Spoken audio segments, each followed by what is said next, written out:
Film Garage 208 podcast. My name is Sarah, and this is Daniel. Hello. Hello. Today we have with us Sharon and Leon Reaser. They are the owners of Bumble and Bleat Soapery here in Idaho Falls. Yep. Welcome to the show. Thank you. Welcome. Thank you. Thank you.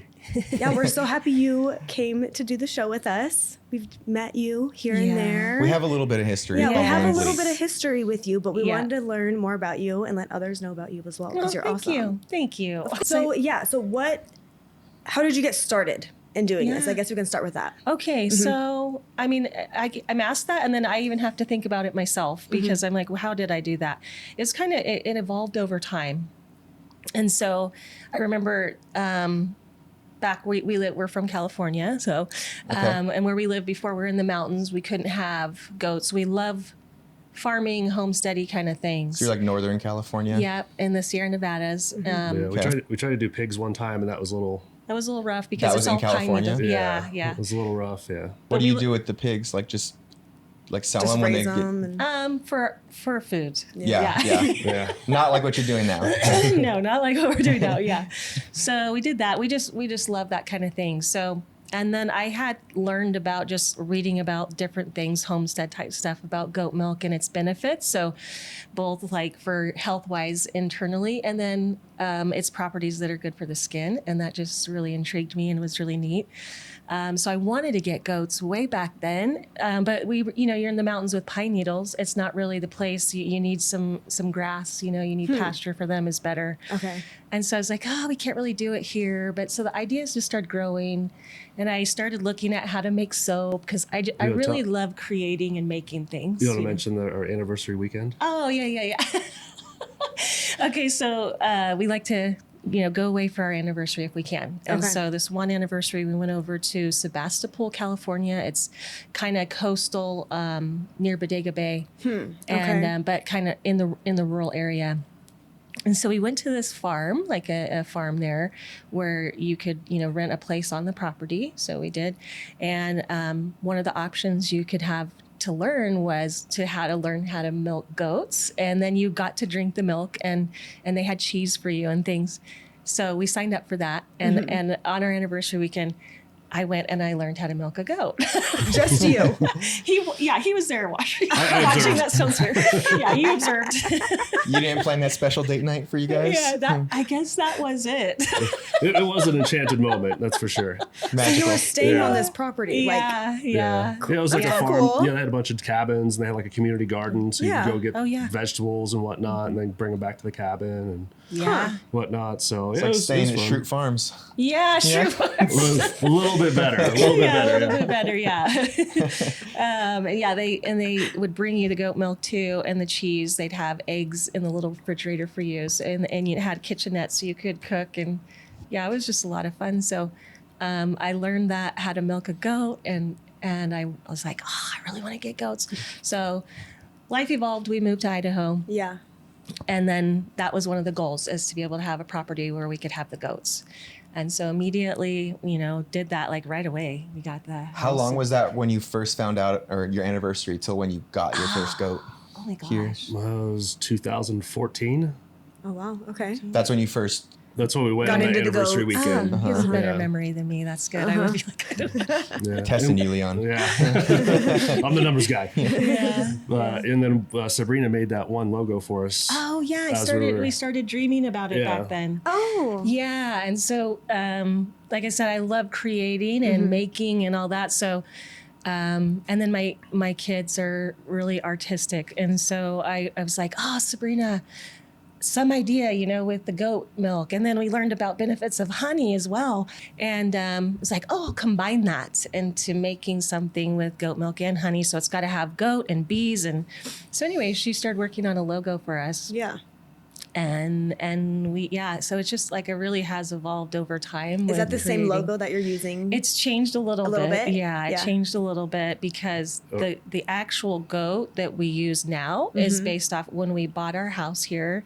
We inherited 2 goats with the property, and they're old goats. And so the goat that's in our logo is after Susie, kind of the matriarch of the herd. We don't milk her. She's just there. She's the leader. She's the old goat. So we wanted to have her be that logo. And so that's Sabrina. I love that. Was that just a coincidence that you got those 2 goats with the house?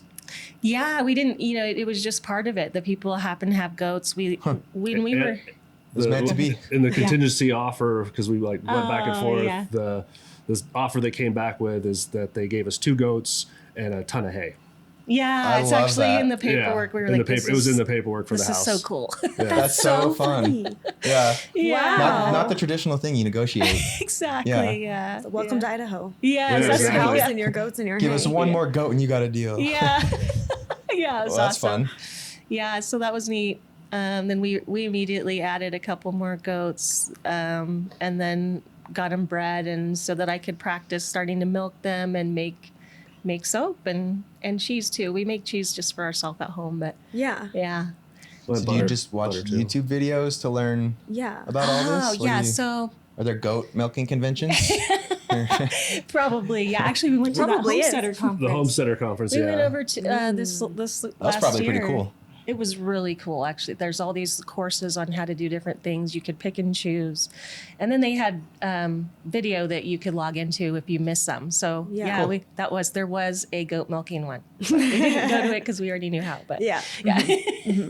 But that's convenient that your house had the goats already. Yeah, right. So you didn't buy it because of the goats. Right, yeah. Did you have a family or anything that was in farming? Or what made you want to do this? Yeah.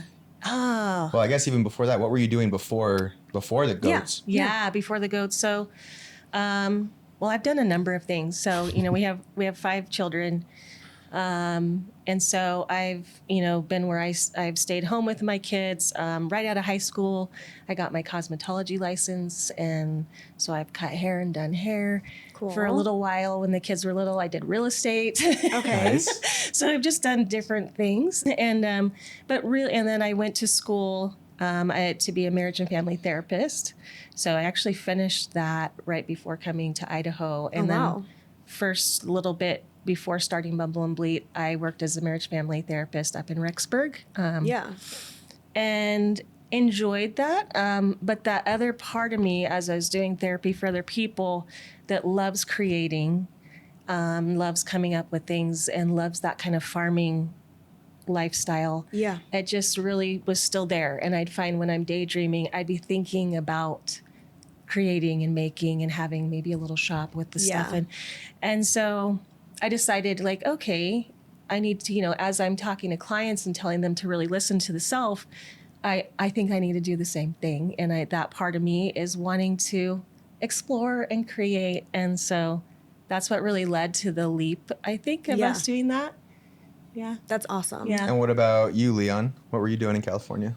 So basically my background is doing electrical work. So I went to trade school, learned how to rope houses and do commercial wiring and whatnot. And then I got into doing automation for factories and whatnot. So I've worked at Center Home Winery, Campbell Soup, like bunch of different dealing places. With processes and stuff like that. Yeah, working with equipment and whatnot. Before you actually moved, I worked at a water agency for our local community. Cool. So and then I moved here and then worked for Idaho Foods, and currently I'm working in the oil field, doing automation as well. Yeah, he's the numbers guy and the big actual financial supporter to be able to have taken this leap. Yeah, really.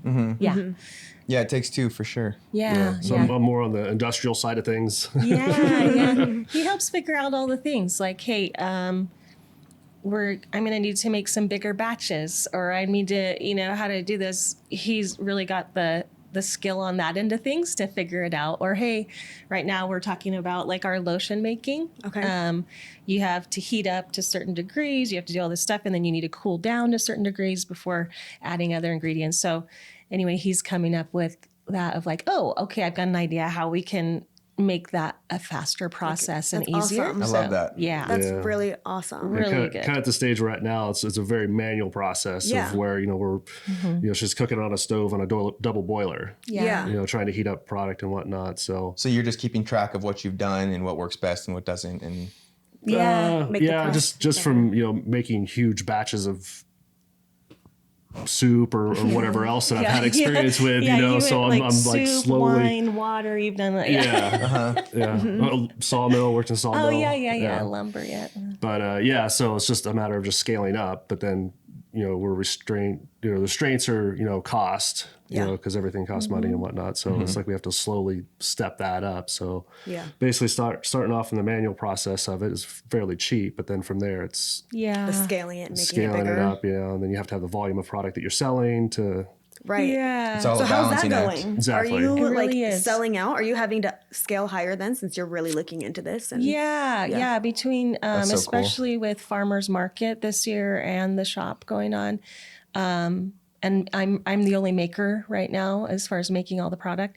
And because I love creating and formulating is actually one of my favorite things. I really nerd out on that. Like I can just get in my zone and I'm researching and tweaking and doing all this stuff. And Well, you're funny. Sometimes it'll be the middle of the day or whatever. You're like, I realized something. She'll start writing down some thought she had about formulating her shampoo bar of recent. I love it. Yeah. I have like this aha moment, like, and I got to write it down because otherwise I'll forget. Anyway. Anyway, creating and all that, like that's really fun, and formulating.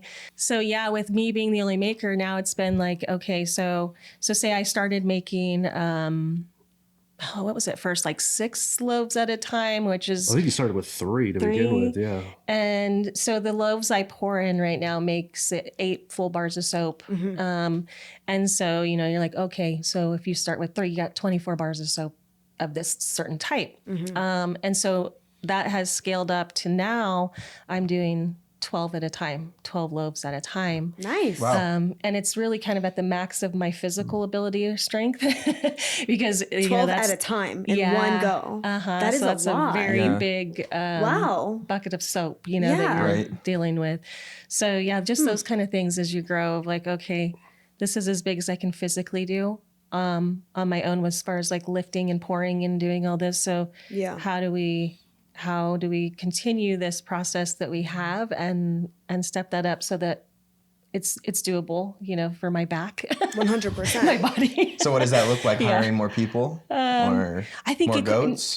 More goats for sure. Yeah, we had 4 in milk this year. And we kept a couple of the babies and then we bought some new bucklings, you know, we like to have a closed farm, it's called. So that's where we breed, you know, our bucks with our does and it's just our farm. And that way we can really control for things like illnesses that goats can get and things from other goats. So we can control for that. Yeah. Also characteristics in the goats and how well they milk and everything too. Yeah. Like how, we know that like certain moms produce better babies and whatnot. Gotcha. That makes sense. Yeah. So for goats that'll, produce a lot of milk and also temperament because our goats are also our pets and we like to have nice goats. And they're very sweet. They each have their own personality. It's pretty fun.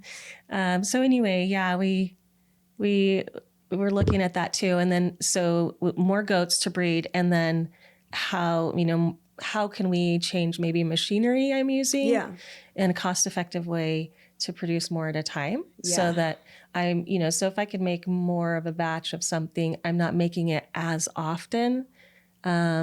And that makes it more doable. Yeah, that makes sense. Yeah. Because last Christmas was pretty rough. Like we pretty much sold out of everything. Yeah. Great. It's Yeah, hard. I mean, that's a good problem to have. It was a very good problem to You're have. like, oh my God. But when you have more customers coming in wanting product, you're like, oh. Yeah. And soap takes a minimum of 4 weeks to cure. So, Oh no. So you're always a month out at least. yeah. Where I can At make best. lotion or anything else, I can pump out right away and it's okay. But soap, you really have to plan ahead because of that cure time. And so that's where, we didn't know it was our first Christmas and we didn't really know what to expect. And so it was a good problem, like you said, but then also a little bit of panic, like I'm a soap shop and I'm not going to have any soap. So that was just this last Christmas? Yeah. Wow. So was that was your first Christmas you said too. So when did you officially have this going? Yeah. So we opened the shop June 25th last year. And so it's been just a little over a year now. Our debut was the Thunder Ridge Craft Fair. Oh, right, the Thunder Ridge Craft Fair. It's in the fall. Wow, okay. What year? That would be 2022? 21. 21. Yeah. 21, yeah. Yeah. And then, like I said, the idea had already been growing.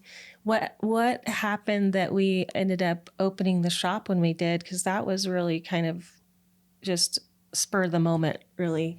It was pretty much spur of the moment, yeah. So we Like had just of having a physical store. kicking that idea around like, oh, I'd like to do that, but we'll just do online. We'll get this going. Do farmers market. Farmers market. That's kind of where the first direction was. Yeah. But then we were walking around. It was January, right? Yeah, well, we got COVID at Christmas. We had a COVID Christmas.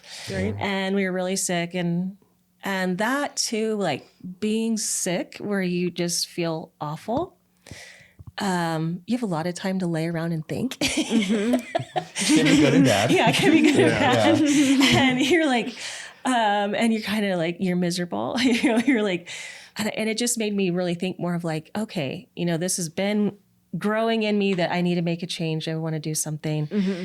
And it was that kind of catalyst where you're like, okay, I really think I need to do something different. Yeah. And so we were sick, a lot of time to lay around and think. January, we were feeling better.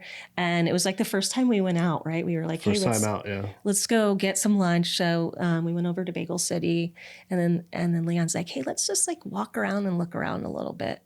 And I was like, oh, it's cold. I don't know. But yeah, and you're like, just a little. Cabin fever sitting around there. Yeah, like get out of the house. Do something. Yeah. So then we started walking around and then, so the place we are, there was a for rent sign right in the window. And we hadn't seen that, there's not a lot available in the downtown. And, and in my mind, a little soap shop or something boutique-y, it fits perfect in a downtown. I love shopping old downtowns in, any city. Uh-huh. And so we were like, oh, we saw that. Like, oh my gosh, it's available now. Call them. Yeah. And then, It's destiny. Yeah. So we both can tend to be a little impulsive, would you say, like with things. Like, sometimes, yeah. Sometimes we'll take risks. Maybe you should ask more questions sometimes. Yeah, maybe.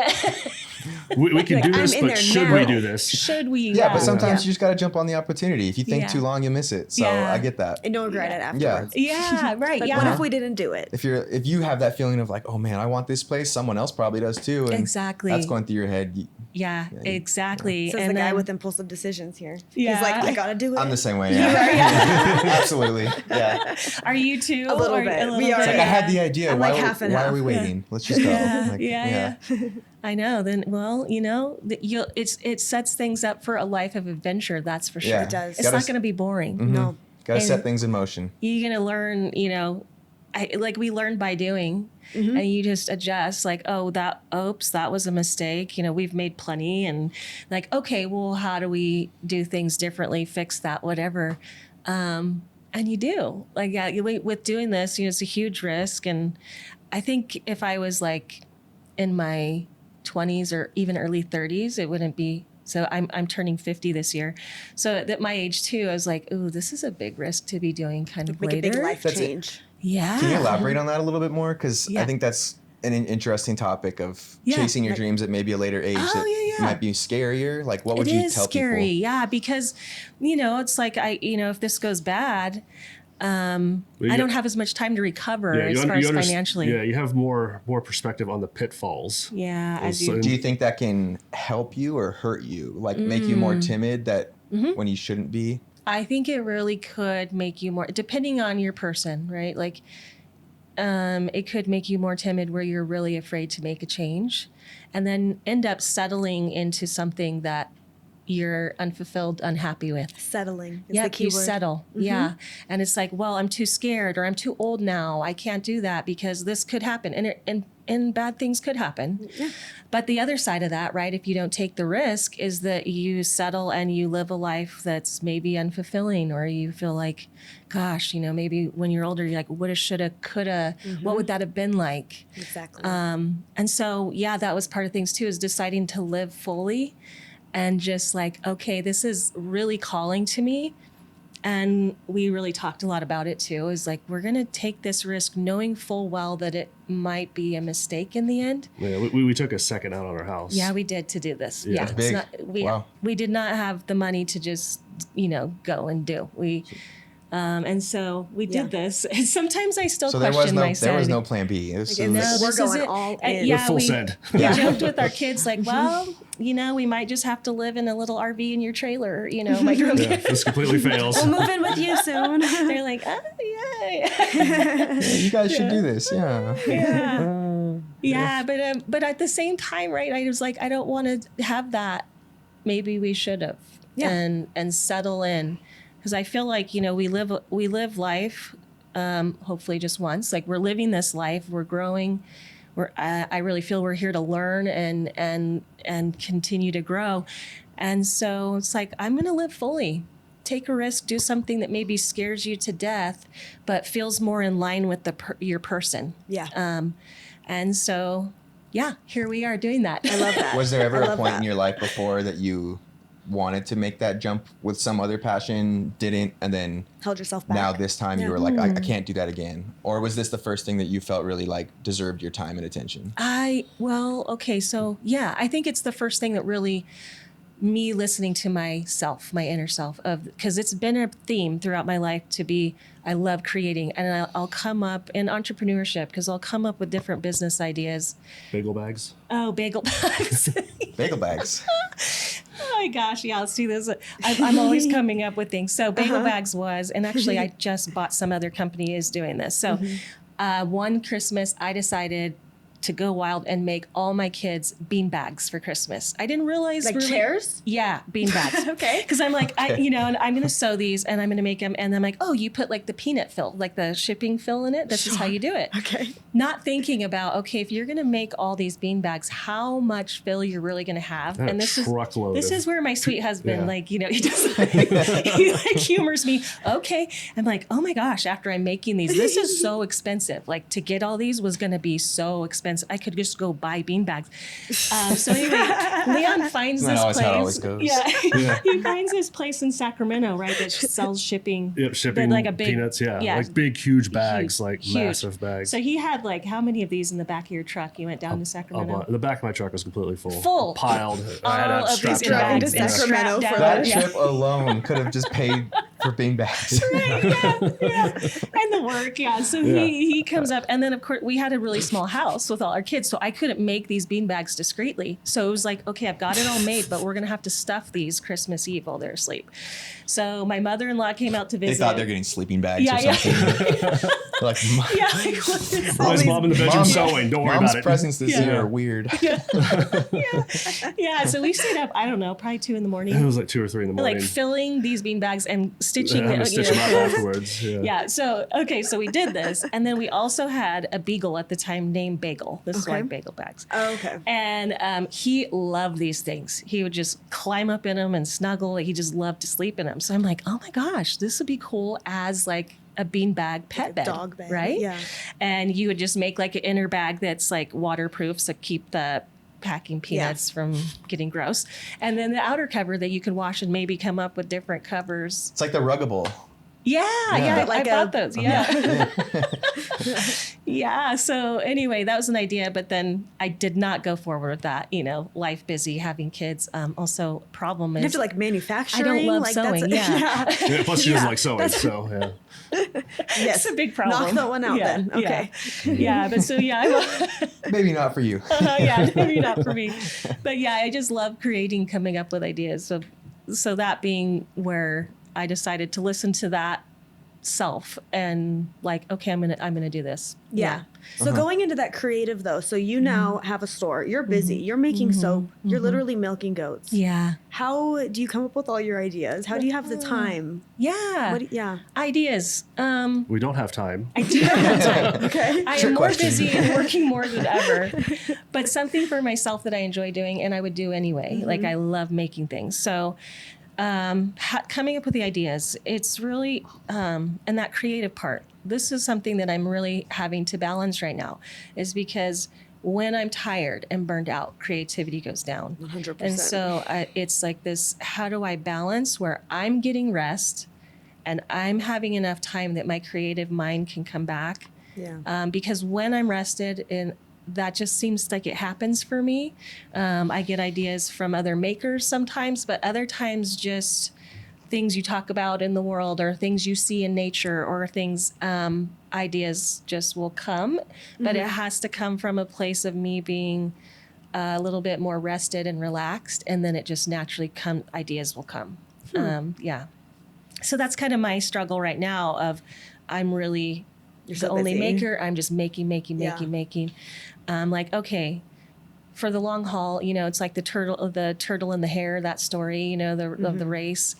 And in the turtle one, it's like, okay, how do I balance things to where I'm getting rest and my creativity can be there? So for the long haul, I can continue to enjoy this. Yeah. What I'm doing. You don't want to hate this now that you've invested all this time into this. And that's a bit of the challenge now because of, you know, having the store is like a full-time job, making is a full-time job, and then creating can also be a full-time job as well. It's all full-time jobs. Marketing, managing, so all of it. Yeah. Blending all three of those together. You know, I can help out as I can, but then, you know, a lot of that's on her to do. Yeah. Yep. So that's kind of like a current, I guess you could say, struggle, or now it's like, again, creativity is needed, right? How do I come up with how to solve this issue that's going on right now with that?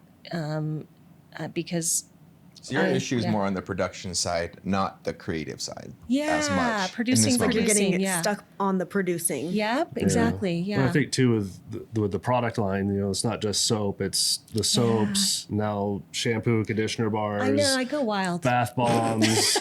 Lotions, you know, and then you have different flavors and different creative things, like just the Halloween soaps. A lot of merch. Halloween soaps? What, 5 I think Halloween 5, soaps? Yeah. Is that the kind of thing you can even outsource? Because you have the goat milk. You have to just have employees, right? You couldn't really like have someone in another place make this, right? Not really. And I mean, you could if you're getting them the material and all that. There are places like that. There's a place in Twin Falls that does that. You just tell them, hey, here's recipe. You just send them the recipe and they crank out a bunch of stuff. But then that takes away from what it actually is. Yeah, like I wouldn't want to do that part. So that's going to be like, how do we figure this out? Yeah, because right there, that's like your product integrity. Yeah, sure, it's really important to me that how, you know, the quality, integrity of our product, and it's part of like, I don't know, a little bit of like yourself goes into that, of like creating this thing for people.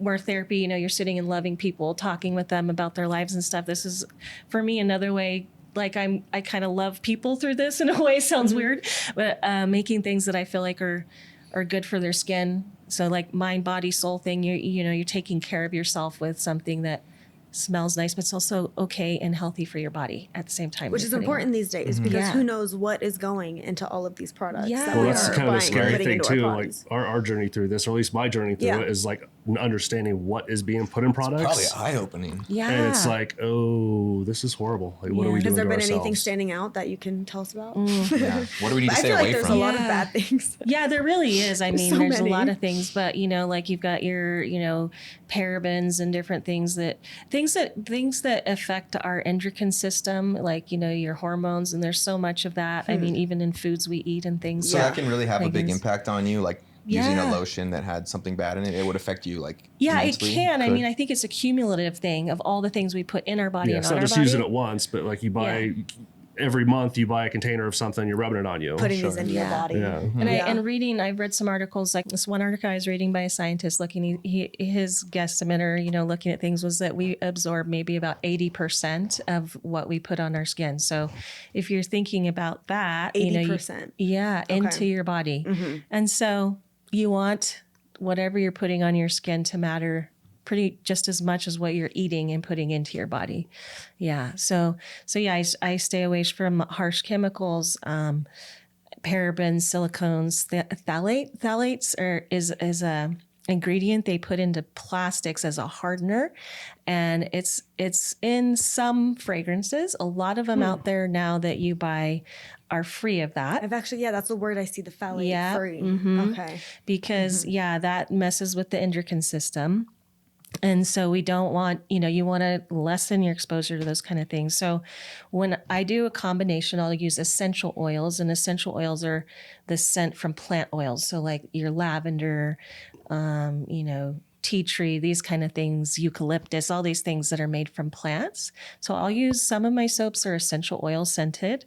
And with those two, a lot of my essential oil soaps, I'll also use natural colorants. So like clays and spinach or spirulina powder, things that are naturally colored. So it'll be all natural things. Yeah. And then I do use fragrance oils in some. Fragrance oils will stick more in the soap. And so the fragrance stands out more.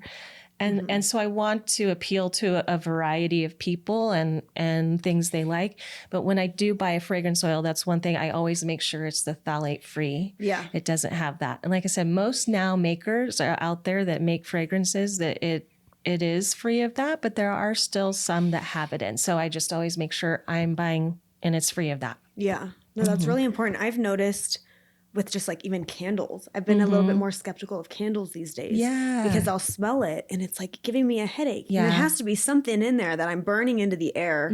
That's not, I shouldn't be breathing it. Right. Yeah. And then some of the waxes too, it depends on what they use. Yeah. It won't be are dirtier or they're in the air, more pollutant and not good for you to breathe in. Leon's our candle maker. Ooh. Yeah, he does the candles. And so we do beeswax and coconut oils. Okay. And so we get our beeswax from Browning's Honey that's local. And then Leon melts it down. The coconut oil in it just helps lower the burning point because beeswax is really hard, has a high burning point. And so you have to use a larger wick so that it burns nice for the candle. But the coconut just helps lower it a little. Also helps the fragrance get through and into that beeswax to kind of go through that. And so he does that and that way it's healthy. And again, when we use the fragrance oils, but we always make sure they're phthalate free. Yeah. And so Leon gets to do that. Yeah. He does a good job. He's got it down. He's even got his own, like you said, he's a numbers guy. The system. He's got like an Excel spreadsheet that calculates what he's doing, how many he's making of what. Yeah. I'll type in what size candle I need. I mean, different things, and I imagine with what you're dealing with, the kinds of products, if you waste anything, that's a lot of money. It's not like you're just throwing a couple change on the ground. If you spill something, you're that probably makes a big pricing. difference. I want to ask you about that. So, how do you price yourselves? Because you have so many products, your time, your storefront. Yeah. I could be way more technical. Yeah, and I'm not, and I kind of wish I would be a little bit just time where I could like price exactly how much it costs to make this certain product. I have ideas, but mainly what I do is I look what's already out in the world and what other makers are pricing their things at. Cause I want to be, competitive, but also, real for what my product is. For sure. So because I put a lot of really nice ingredients in my products and I want them to be good for you and also really have good therapeutic benefits. So for instance, like in my lotion, I put elderberry fruit extract. That's pretty expensive to buy.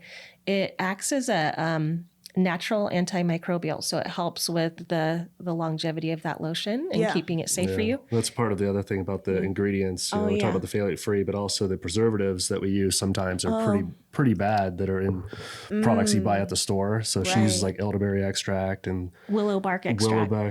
And I do use, you have to use a preservative in anything that's a liquid. A lotion is, and especially you have goat milk in there, you have to. But some of the preservatives will have the parabens, they'll have formaldehyde. Yeah. And that, so the ones I buy are free of that. So they're the more gentle in that world and healthier for you as far as you can. And so I use that. And then I use willow bark also. It has natural salicylic acid in it. So it helps slough off dead layers of skin. And then it's in a form that it's safe to use, less irritating than like buying salicylic acid would be. So it's, safer for you and good for the skin. It also helps boost that efficiency of the preservative. And same with elderberry fruit. It has anti-aging, antioxidant, anti-inflammatory properties, and helps boost that preservative naturally. So I try to really combine things that are good for the skin therapeutically, but also for the formula in itself. Yeah. Do you ever promote that type of information? Because it's not vegan, right? Because that has bees. Right, because it's got the honey and it's got goat milk. Yeah. So it's not vegan. But I mean, cruelty free for sure, because our goats and our bees, we love them. We take care of them. They take care of us, Yeah. So your goats are cute. Yeah, they are so cute. I know. So is the only downside to not using the parabens and other chemicals that you're mentioning, is it just shelf life that you lose? Yeah, some of those. Well, it's cost too. Going back into the cost part of it, it's more expensive to use what she's using. Yeah. Because those type of preservatives are mass manufactured and whatnot. You don't need to have elderberry plants. You don't need to have willow bark. It's a lot cheaper for those other ones. That makes sense. What ways have you tried to get around that? Is it like direct communications with farms that can offer you these products, or how do you get that down? Get it. So I use different suppliers that are just out in the world for soap makers, lotion makers, and I shop around who has good quality and also price. So I look at both of those things. Yeah. And then same thing, quality of oils I use and the properties of the oils, same thing. Quality, price is how I shop around with the different suppliers that are out there. Mm-hmm. Yeah. So I order some. Like one of my suppliers is in Canada, here's one's in the United States, but so I just, look around for that. Cool. Mm-hmm. Is that the kind of thing you can have your own garden for, or like grow your own type of thing and have your own products? Certain things you could, and that would be like a whole other business. I've so thought nice. about. Right, yeah. That's so nice. Another full-time job. Whole other farm. Yeah. I did start off like say my ageless beauty bar. I have rose water in it, and so I did start off making my own with my own roses. Taking my rose petals and making a rose water. And then I was like, okay, I can't sustain that. I'm one person. I can't. Milking everything. Yeah, milking the flowers, making that. Yeah. It's kind of like, okay, I would need to be 10 people. Yeah. For sure. So who knows? Maybe one day we'll hire people like you said. So I guess on that note, then, what other creative ways have you thought about to like expand? Yeah. Okay, so definitely the thought is, in the shop, for instance, running out of room for all the products I'm making. You are? Yeah, running in the back part. In the back shop. You'll have to like kick out your other vendors that are in there. Well, no, she's saying in the area, just where she pours and makes it all that room. Mm-hmm. Yeah, for me to make, it's too small of a space. So that's one thing now what we're considering making. And here's where he's so handy, right? Again, so it's like poor husband. Engineer Leon, save the day. I know, and he's very talented, can make things. It's probably like kind of a blessing and a curse for you. It's more of a curse sometimes. More of a curse. Yeah. See that? Here it comes. Depends on your mood that day. Yeah, exactly. Well, it's a blessing in saving the money from what it would cost to pay somebody to do that, like to build a wall or whatnot. Yeah, but exactly. then, but it is a curse because it's like, I'm capable of doing all these things, but should I?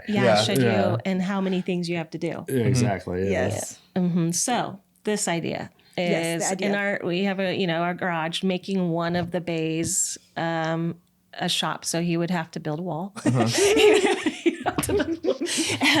have to frame all that in, get the plumbing in there and everything. HVAC. Yeah. We do the whole thing. Yeah, because we have to, it's gonna be a shop. Keep things in the ventilated climate control. Yeah. And then we can have, bigger equipment to mass manufacture. Yeah. But that would be a game changer for you, I'm sure. That would really help. Yeah. It would help. It'd help my back. Just having the things that are there like permanently, not where you're just like kind of setting up each time. And And at your house, at a home location. So you're not having to drive downtown. And easier, milk the goat. That's where we milk the goats. And so I could take that. And what we do with that is we freeze it, so it's like milk them, put them in the freezer there. It's there, I'm not transporting. Because right now I'm transporting that frozen milk back and forth, to the shop. So, So that's our idea. If that were to happen, you don't have to answer anything now. Yeah. Would you keep the shop, or would you what would you do? Have you thought about that? That's our thing if we're going to do the numbers. And if we can, because right now I already have to have somebody working with me because I can't make and help customers in the front. No. I like doing both things, but I can't do them at the same time. No. Sure. And so, David's working full time for us. Our son David. And then we have another girl that's working for us part time. So basically, David can have days off. Yes. And you can have days off here and there. Yep. That need for David's rest. fine. Yeah. He's not creating anything. Poor David. You get the rest. Yeah, he might have something else to say. Sorry, David. Sorry, David. No, he's like, hey, I have a lot more to say. He's like, I am working my butt off in this store right now. Yeah. So it would be. It's like the cost wouldn't necessarily go up more than it already is. Having somebody at the shop to help customers and run things there. For sure. I'd still need to manage that. So exactly what that'll look like, we're not quite sure yet right now. In an ideal world, though, that would be the goal, to keep the shop. Yeah, keep that if we can. Sell the storefront. Because it's like... it's an anchor. It's probably hard to let go of, too. I mean, you only got it a year ago. From what you told us, Leon, you put quite a bit of work into it. You did a lot of work in that place. He did, yeah. Working full time, and then in his spare time, basically his time off, no spare time. Yeah. Built that. Redid flooring. Yeah, so we put probably did a lot 40,000 into redoing that place. It's a lot. Yeah. So a lot of time and money invested, and it becomes like your little baby kind of. Where you're like, oh yeah. Like, is it worth it to let it go? Yeah. Definitely, though. Exciting problems, though. It is exciting problems. Yeah, definitely. I love to create, so I'm going to keep doing that. Just keep pushing. We're branching off too. We're going to get into Amazon. No way? Cool. Yeah, we're not selling on Amazon yet. So How does that work with a product like that you make at home? Yeah, so it depends. Like with the lotion, you have to show you have done testing, which we did do.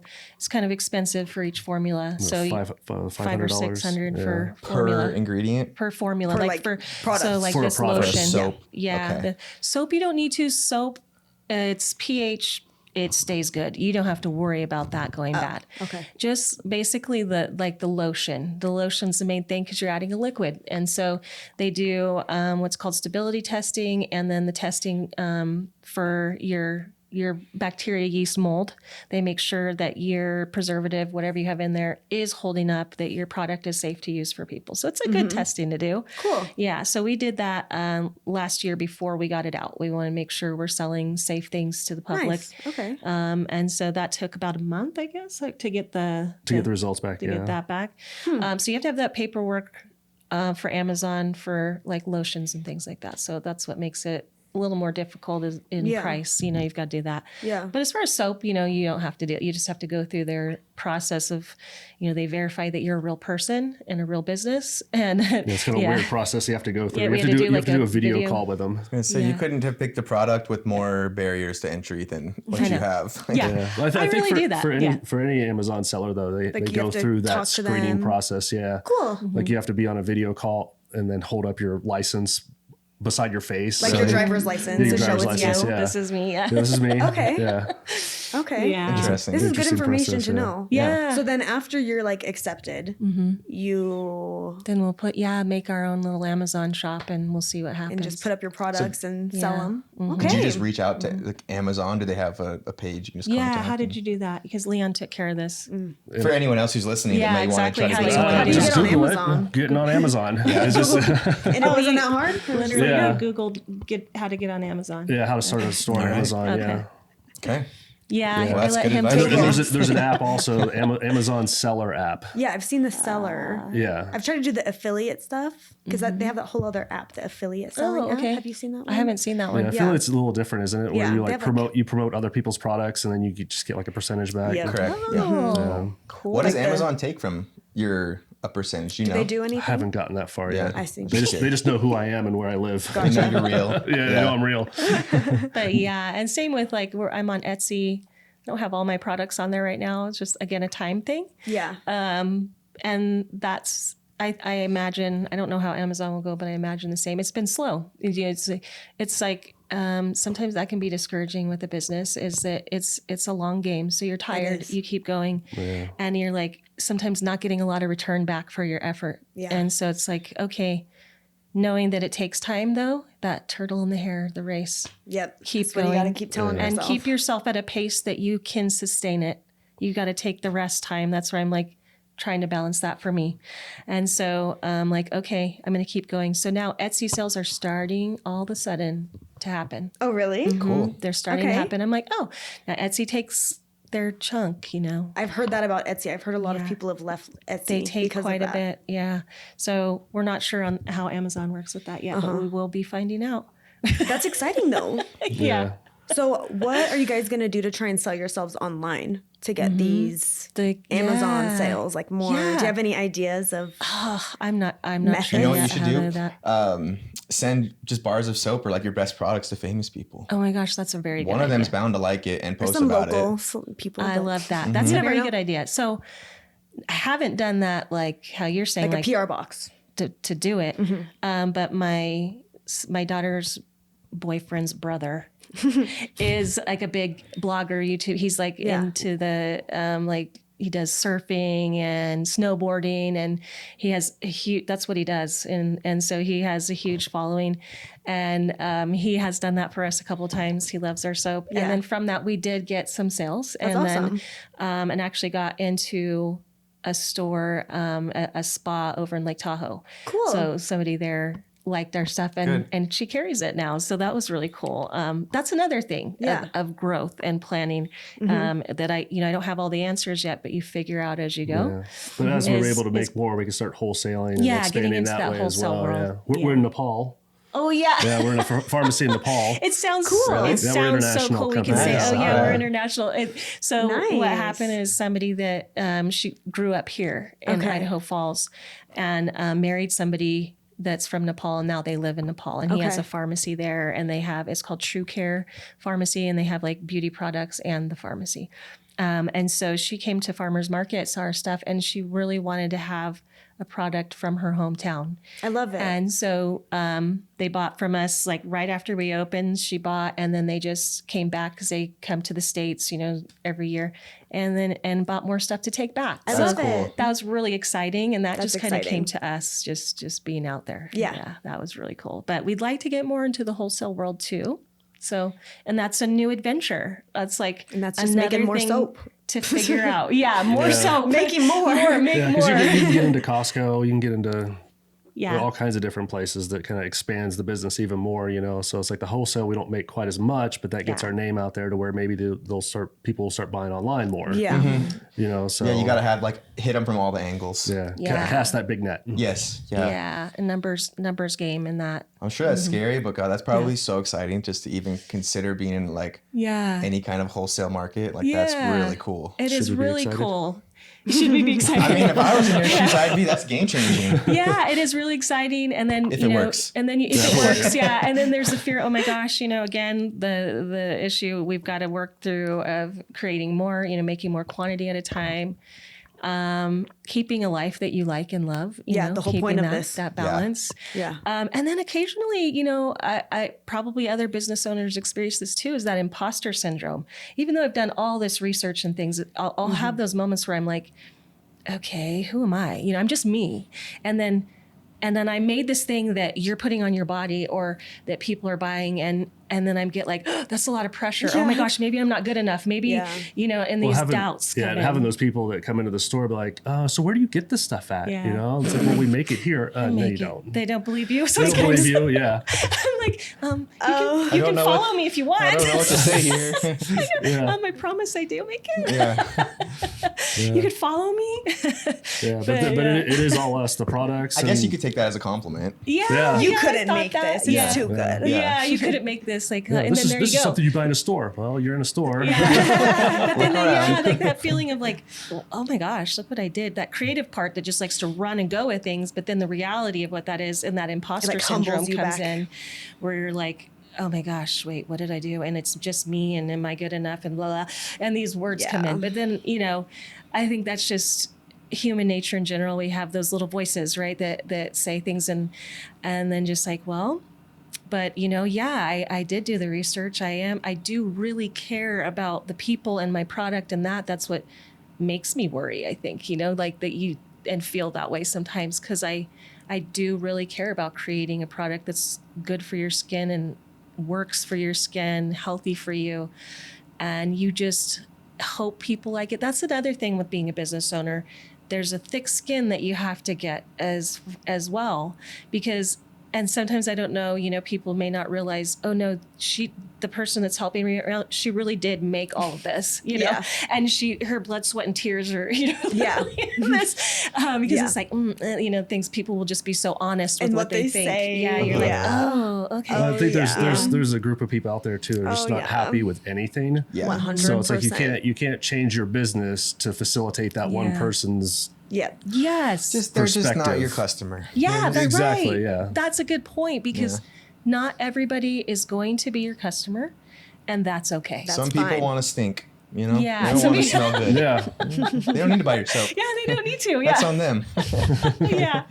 Yeah. So some people just won't be your customer no matter what business you're doing. And that's okay. And I go back to that authenticity of self. Is that you need to continue being you, and I'm speaking to myself too, and others. Being you, and then the people that are your customers will come to you, and you just need to put out yourself and same thing. Like when I make things, I make a variety of scents, I make a variety of things. But I ultimately can't make something I don't like. Yeah. and I make it where I love it. And then you just hope others will too. And again, it's going to be the people who are your customers will come, and they'll be your customer.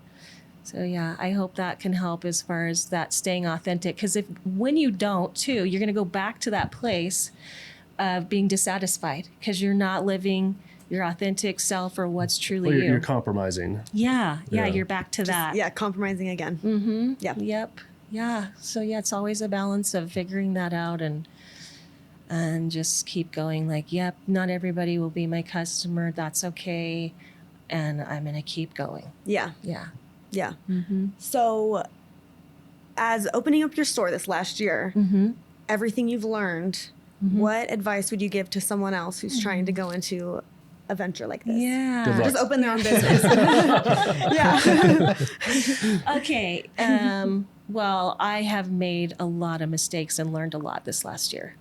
Like I said, I can sometimes be impulsive and I'm like, wee, this idea is fun, you know? And I can do too much, which is that thing of balancing like, okay, I also need rest because I burn out, you know, now I'm so exhausted. I'm literally like, can't get out of bed that day. Yeah. Like, no, I need to balance things. Also like, oh, okay. You know, so let's take this spring, for instance. So, I had no idea, this is retail's new to me, that in May, it's a really good sales month for Mother's Day. I figured it would pick up some like right before, but I had no idea that really May is one of your best months because of Mother's Day. And so I'm just thinking it's springtime. Springtime, people are out shopping. Yay, this is going to be the way it is. Last summer was really good. Yeah, we like, started in June. Here we go. You know, because the summer or winter months slow down. It's cold.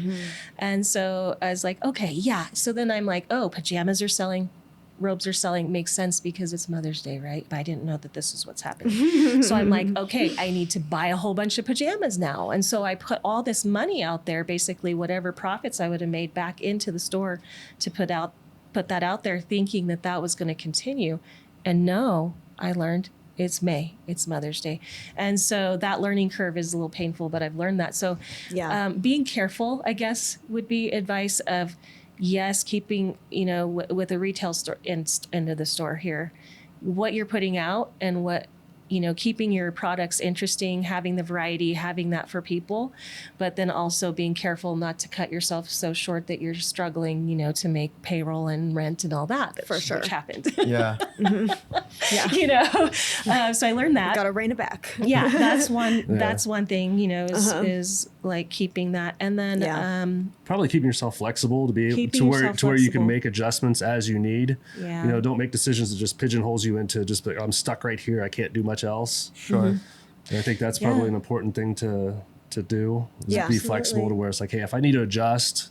Like what's working, what isn't working. Yeah. So I think doing any business, having that flexibility to make decisions on the fly to some degree.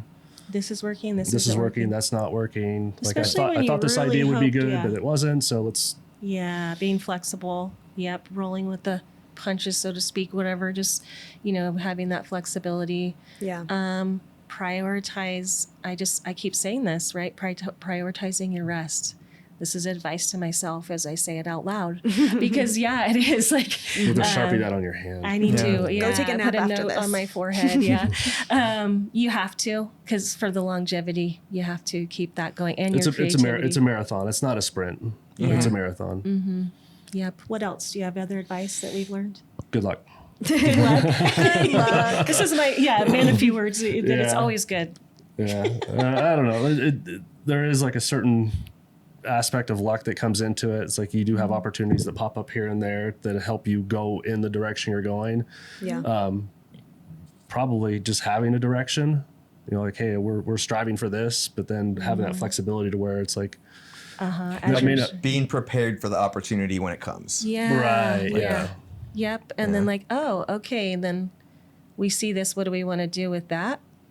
And how do we want that to look? And how do we end up there? What adjustments do we need to make? It's because we kind of adjusted too. Maybe like, I don't think we talked about Amazon in the beginning, or like adjusting what you want your business to look like. The goal in the end. Adjusting that end goal, what you want it to look like for right yourself. Right out the gate, we started off doing the Thunder Ridge craft fair, and then we're like, oh, we'll do the farmers market. That'd be good to do. And then, oh, there's a store for rent, or just evolves. That's right. That evolving flexibility with that, like, oh, okay, being flexible. Be flexible. Yeah, I think that's a great one. Yeah, because nothing ever goes as planned when you start a business. Like nothing. If it does go as planned, something's wrong. Yeah, probably. You're like, what is happening here? Because this is all going way too smooth. Like, no, something's gonna go wrong. Yeah, I think also another thing you said too is also being true to yourself. Yeah, in that, because that's where you find your happiness. For sure. Because if you're having to compromise and you're doing things that aren't in alignment with yourself, then you're not going to be happy doing it. So then that makes it even harder to do your business or whatever. So you have to have that feel fulfilled in doing your business for it to be successful. Yeah. Or it's just, what's the point? Yeah, because when I'm feeling more rested and that creativity comes back, those ideas, even for that marketing side, right? Or I have more energy to put into that too, of like, oh, I have this idea, like when we, with you guys in a commercial, like when we did the creep thing, and then the informational one, but like that came from Leon and I going for a walk and just kind of resting, and then kind of what we observed with people, because there's plenty of ideas out there in the world, just living with people, that give you inspiration.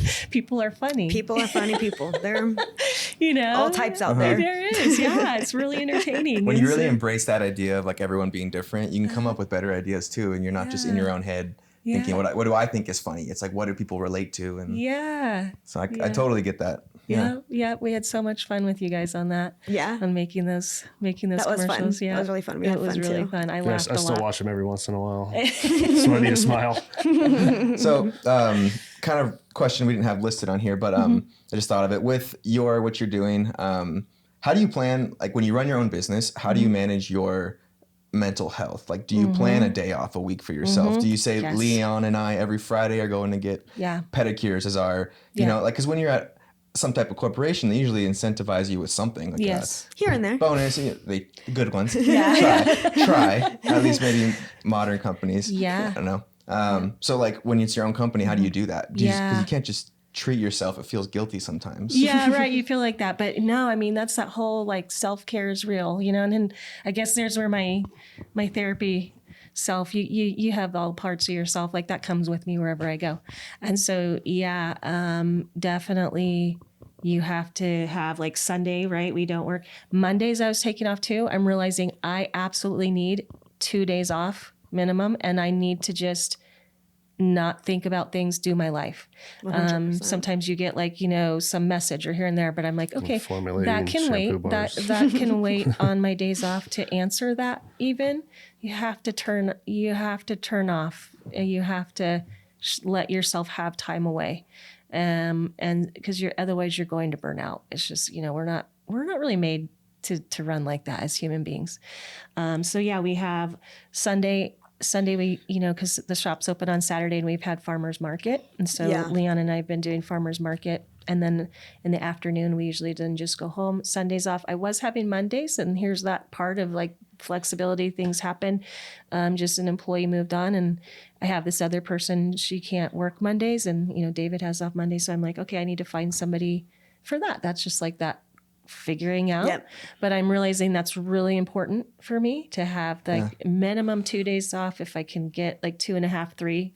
That's best for my mental health. 3 might be the sweet spot. I think so, and I think really as humans, people in general, you need a day. You need a day to rest. You need a day to take care of like cleaning your house, chores, and all that. And then you need time for fun too. Like as humans, like we have different parts of ourselves that all need to be fed. When we're off, you're like, okay, well, what part is it? Which one? Yeah, which part is needing, Well, that's the hard part with only having 2 days off. Like 3 days, would be optimal because like the first day you have off is like, ugh, I'm tired and you're in recovery. And then the second day you're like, oh, I got to go back to it. So you don't really have, there's not a good transition there of between rest and getting back into it again. So having that third day would be good. It's really good. And really that's a goal. And that can be, even with the business goal, it's a goal for myself for the long term and knowing that's how I feel best and what I need to feel okay. Yeah. So because when I'm not having that, like, recently actually, because I haven't been able to, I'm like, ooh, I feel it. Well, especially too, if you're giving 120% every day, you don't have that much in the end. You're going to burn out. You go home and you're just like, I'm the show. Yes, exactly. Yeah, exactly. Yeah, I feel it after like a week of edits where it's just like editing nonstop. The same video. That whole week, I'm like, by the end of it, I'm like just in a bad mood and just being tired. And I'm like, what's going on with life right now? And then 2 days later, I've caught up a little bit on sleep and I'm like, oh, that's just mentally not there. But I've never really experienced it till this year, owning a business, like truly like being aware of yourself and like what you're feeling and knowing how to handle that. It's also taking care of yourself too, like the food you eat and everything, it's like, it's really easy when you're so busy. You're like, seriously, let's go skip a meal or go fast food or do whatever. And then you're eating food that's not good like for you. That drags you down as well. It's like just a snowball. And it is. Exactly.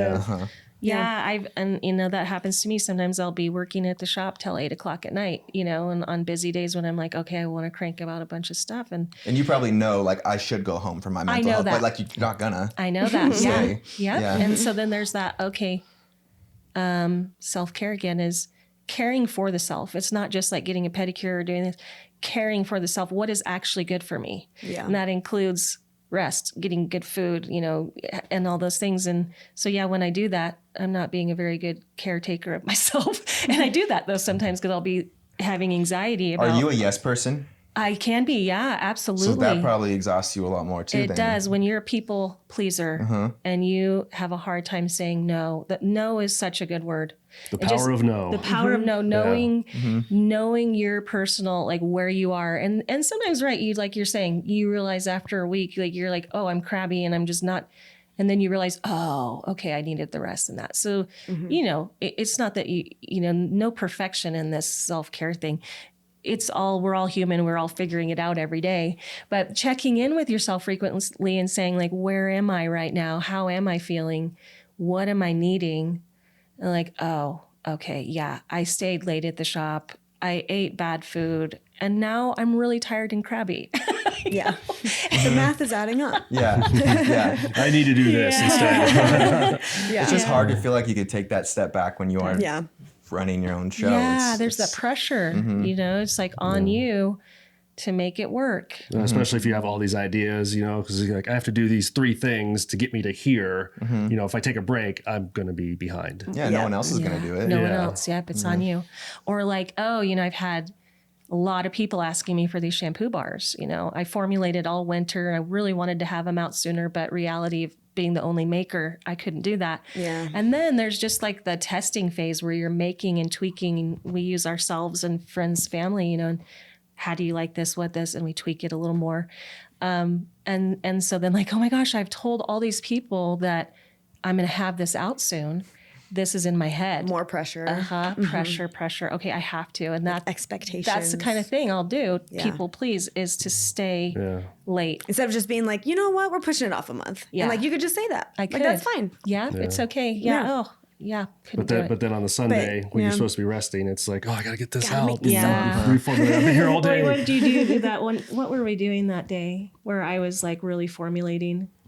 And you were like, maybe you should take a break. Maybe you should take a break. Yeah, maybe you should take a break. It's just like frazzled and everything. Like in my head. Like, no. There's paper scattered everywhere. Mad scientist. Literally a mad scientist. Yeah, that's how I get there. And he's like, oh, wow, you need a break. And then I'm like, no, I can't. I'm almost there. I have to finish this. Just snapped at him. Yeah. He's like, okay. Okay. Let's go outside. You did. I'm going to go play like, with the goats. Just going to go, yeah. That's so funny. Yeah, I get in that place sometimes, but yeah, that's understandable. But I won't take up too much more of your time. Thank you so much for coming on our podcast. You're so welcome. It's been a lot of fun. Thank you for having us. Yeah. And we're so excited to see where all of this goes. I want to see you guys on Amazon. Mm-hmm. Thank you. I'll come purchase in the store still, but Yeah, I'll make an thank order you. online. Yeah. Thank you. Yeah, we recently just dropped our free shipping to $50. So figure that's pretty $50. easy. Yeah, pretty easy, to reach $50 and you get free shipping. So yeah, so everyone can find you online. Yep, www.bumbleandbleat.com. Great. Yep. And then where is the store located? It's at 357 A Street. It's in the downtown Idaho Falls. It's like right across from Great Harvest? Yep, Great Harvest. Most people know that as a landmark, so I always say that. Okay. Perfect. All right, so everybody checking this out, go follow Bumble and Bleat, check them out, order some soap. Yes, thank you so much. Smell better, look better. Also another Smell form better, of self-care. Look better, feel better. Self-care. Yes. Treat yourself. Yeah, Treat yourself. yourself. Yeah, exactly. Absolutely. Okay. Bye, everyone. Thanks, guys. Bye. Bye. Thank you. Bye.